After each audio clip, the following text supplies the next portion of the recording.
So welcome. I'm so glad you could be here today.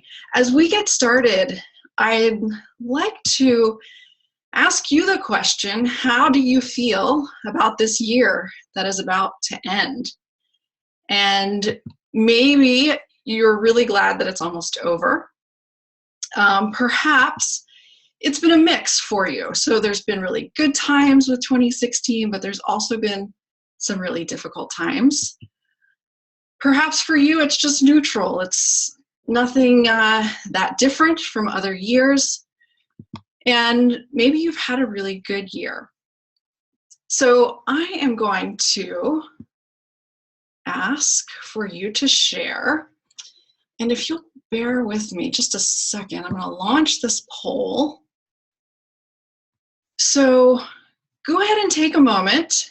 And if you're listening in by telephone, I apologize, you won't be able to get to participate in the polling, but if you are on a computer or a phone, take a moment to let us know, how do you feel about 2016? So our results are coming in. It's been a great year for you. It's been a mix. Been ready to get rid of it.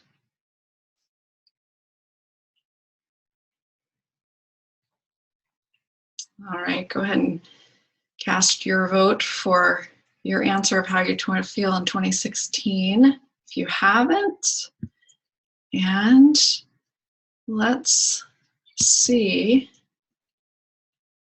So, as we look at these results, for the majority of us, it's been a mix. There's been some good times in 2016, but there's also been some difficult times. I'm glad somebody has had a wonderful year. It seems like 2016 has been challenging for a lot of us. And I also relate to having a mix of good times and a mix of difficult times. So let's talk about this idea of 3 tips to end the year well. You know, the new year often gets a lot of attention, and it's tempting just to already start thinking and living into 2017.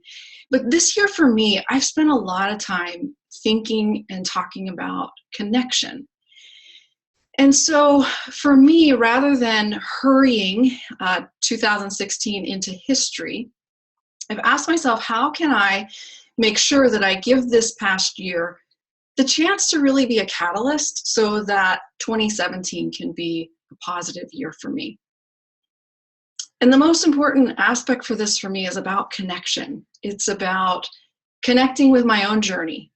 And I hope that through this time together that you'll think about ways that you can stay connected with your own journey as well. It's tempting to disconnect from 2016 if it's been a really difficult year, just like, let's forget it, let's leave it in the past, let's move on. And, you know, we don't want to spend too much time living or hanging on to the past. I think the challenge and the goal is to find the balance into, you know, reflecting. What are the lessons that we can learn? What are the benefits that we can take advantage of that we've been through in the last year? And stay connected both to the past and the present. So here we go. 3 tips to end the year well. Number 1, acknowledge your regrets. Number 2, identify one thing that you're proud of accomplishing. And number 3, commit to progress, not perfection. So let's take a look at each of these a little bit closer. This idea of acknowledging regrets. There is a sentiment in life that pushes us towards living without regret. This idea that we should live every day as if it's our last, and we should be very clear about our passions and our purpose and our vision, and every day should be the best it could possibly be. And that sounds great, but if you're anything like me, it doesn't really happen that way in real life. Real life is often filled up with the pressures of every day, of just getting up in the morning, of getting your kids ready for school and managing your work day and squeezing in some exercise a few times a month. The days, the months, the years, they pass with a blur, and here we are again in December. We didn't read the books that we said we were going to read this year. We didn't apply to the program that we intended to apply to this year. We didn't exercise. We didn't lose the weight that we promised ourselves we would lose this year. You know, we can go on and on sometimes. I really believe that there's value in acknowledging the regrets that we have about this past year. What did we want to do but didn't? What did you commit to and really mean to do, but you never got around to it?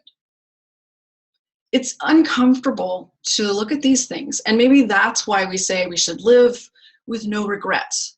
In a way, it's easier to pretend that we don't have any regrets than to look those regrets in the eye and feel the disappointment in ourselves. I recently read a book by Carrie Egan, a book called On Living. And she describes regret as the flip side of hope. And this really intrigued me. She said that it's uncomfortable and it's sometimes painful, but regret, we can examine. This can be an encouragement, and we can imagine what else could be. She says, if you let it, regret can be a vehicle to hope. Listen to this, what she says. Life is a million choices. And every choice is a choice not to do something else. So regrets accrue with life. It's inevitable. Thinking through those regrets, though, gives any one of us a chance to think about what we wish had been different. It's a chance to think about what we feel is missing in our lives, what we hope could be different. Most important, even if just in a small way, it's a chance to act on that understanding. And here's where I feel is the true value of taking a few moments to acknowledge our regrets. It's a chance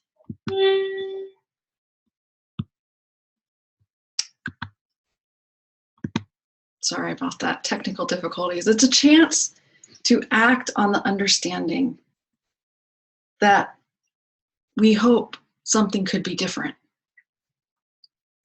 I truly believe that something can be different. Maybe we need to come up with a different strategy to make that something different. Maybe we need to come up with a new plan in order to make the change that we want to make in our lives. But I really believe that something different is possible. So I hope for you, as you take a few moments to acknowledge your regrets for 2016, this is so as you move into 2017, you can be clear on what you hope for, and you can create new ways to go after those things.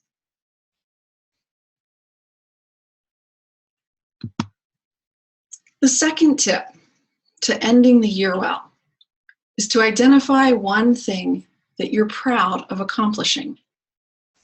Now, maybe for some of you, you have more than one thing that you can think of, and it's easy to think of many things, and I hope that's the case for you.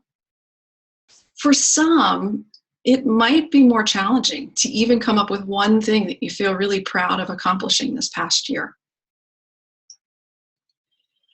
And if that's the case, I think it's even more important to take this time to think somewhere something happened that you can say to yourself, great job, I did that. Now, maybe it's something big, maybe it's something tiny. You know, you don't even have to tell anybody about this. It might be something that you consider so small that you say, oh, somebody would laugh at me if I even told them I was proud of doing this. You know, it doesn't matter. What matters is that you feel proud of it. And not proud in a selfish or an arrogant way, but in a gracious way towards yourself that you can say, hey, great job, I did it. Most days, we're pretty hard on ourselves. And again, if you're like me, it seems that our brains tend to focus on the negative, so we can think a lot more about the times that we messed up and we made mistakes, and we forget about those times that we've accomplished something. So I really believe it's important at the end of the year to pause and think back and reflect back. What did I do this year that deserves an accolade, that deserves a, hey, great job, you did this? And it doesn't have to be perfect. For me, I am proud to say I have survived another international move. At the start of 2016, we were living in Saudi Arabia. As the year started to progress, we had to put into play all of the logistics for making a big move again. And August took us back to the United States. We got to spend time with family and friends, and my dog got to spend time with her cousins as well. It was a great time. And then in October, we landed in our new home in the Netherlands. Now, there's a lot of stress and a lot of frustration that is involved in an international move, any move for that matter. It wasn't perfect. And there were days where it was not a pretty picture, right? The stress, it gets so much, the patience run thin, the fights between me and my husband, they all happened. But it's not about being perfect and what I'm proud of. It's just saying, hey, you know what? I survived it. We're on the other side. We're moving forward. So despite the lack of perfection, I can still say, this is what I'm proud of this year. So what is it for you? Maybe you have to look pretty hard, examine your year. But think about, maybe it's a relationship, maybe with a son or a daughter or parent, that you're closer with that person here at the end of the year than you were at the start of the year. Maybe you've had a difficult boss at work and you've made peace with that. Or maybe something simple, you read a book that you've been wanting to read for so long and you finally did it. So I would encourage you to think, whether it's big or small, whether it's life-changing or it's just something that brightened your day. The question is, what are you proud of accomplishing in 2016?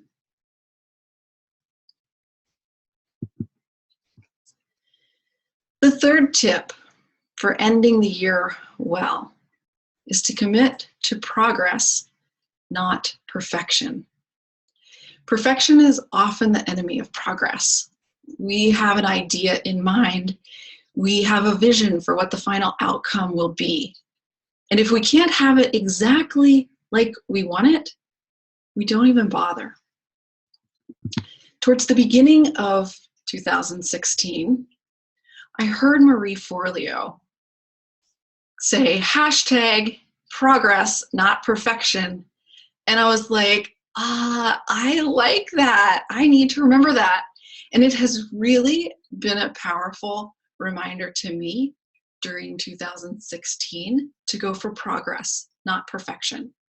So one of the big things that I've been working on this year is developing a new website, being able to articulate, what is my purpose? What do I want to share with people, with the world? And there's a lot of pressure to get it right. When you put yourself out there publicly, it's like, I want perfection. I'll be honest with you. And yet if I waited for perfection, I wouldn't be here today. There would be no Lisa Hope Connect website. There would be no webinar today. So for me in 2016, I have been working on shifting the question of trying to get to perfection to the questions of, will this take me in the direction that I want to go? And does this keep me moving forward? And if the answer is yes, then it's worth doing. Another friend who has had a lot of influence in me in this area is Lisa Diller, and she says, if it's worth doing, it's worth doing poorly. Now, if you have felt yourself cringe right now, you're probably a perfectionist. When I share this with people, I often see people just kind of grimace and they cringe and they just, like, no, nothing's worth doing poorly, right? If it's worth doing, it's worth doing poorly. And here's why I think that's true. Probably sometime in the last year, or maybe in the last few years, you've started something new. When we begin new things, we're beginners. And beginners practice. Beginners make mistakes. Beginners have questions. Beginners need to ask advice from others. Beginners expect to do things poorly at first. If you've ever played a sport or a musical instrument, you know all about this. Unfortunately, let's think about the musical instrument, right? Unfortunately, to those around us, if they're listening, the first time we play the trumpet or the violin, it's not perfect, right? But nobody's expecting it to be perfect. So it's okay. We practice, we keep playing, and slowly over time, we become more proficient. Also, think about how much more accepting we are of this idea of progress, not perfection, when it comes to kids. If you have kids, think about your son, think about your daughter. When they were learning to walk, you don't expect perfection, right? They don't start to try and walk the first time and then they're walking across the room, right? They start standing up, they're shaky on their legs, they sit back down, they get up, and you're happy, like every step of the way. You're encouraging them, you're clapping, you're saying, oh yes, look at the progress, right? So my question is, what if we were more like this as adults? What if we were more accepting of our attempts and more accepting of doing things poorly because they're worth doing? What if we were more accepting of progress, not perfection, both from ourselves and from others? So in this final tip, I'd ask that if you know that you are a perfectionist or have perfectionistic tendencies, that you would just take a breath and try on this idea of progress, not perfection. Use the hashtag progress, not perfection. Remind yourself, remind others. On this journey, we don't always get it right. But if we're moving in the direction that we want to move, then what we're doing is worth doing.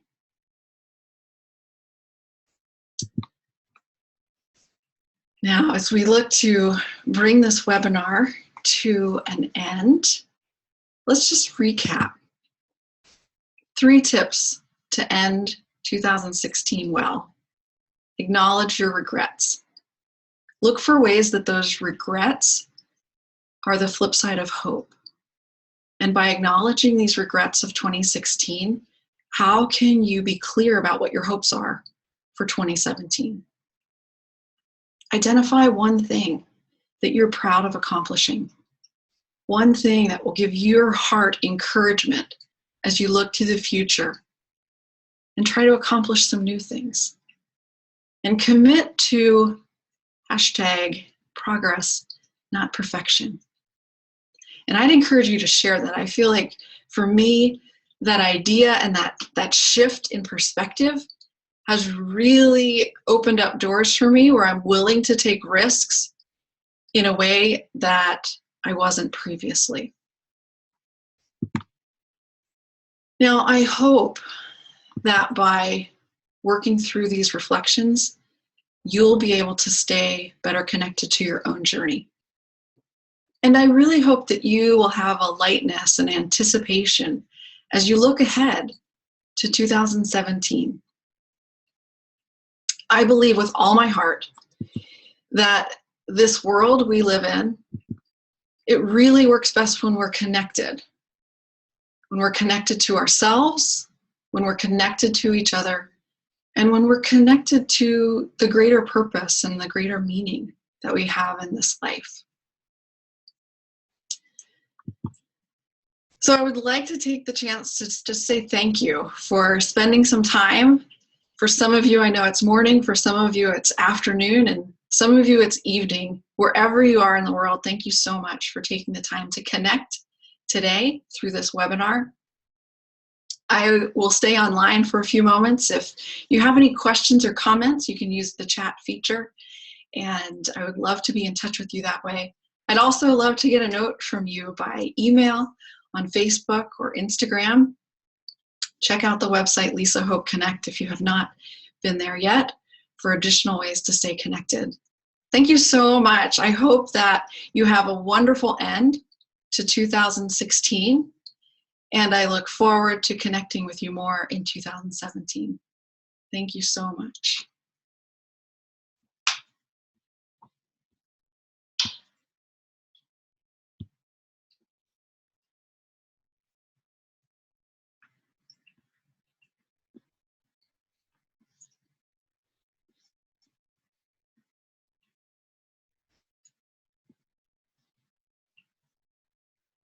You're welcome. I'm getting some thank yous on the chat. Thank you so much for joining.